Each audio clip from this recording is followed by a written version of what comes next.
without a refrigerator, and I got rid of the ugly white with some custom bent aluminum diamond plate from GaragePales.com.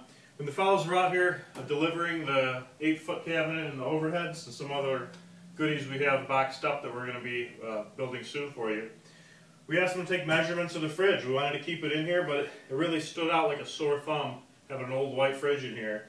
So the fellows from Garage Pals took their measurements, went back to the shop, and created what you see here.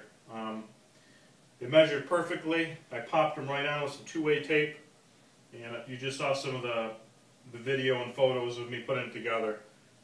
Nothing quicker, nothing easier, nothing more inexpensive to dress up your garage or your fridge, whether it's in your garage, your shop, or your basement. It really made a huge difference. Thanks, Garage Pals. It looks great.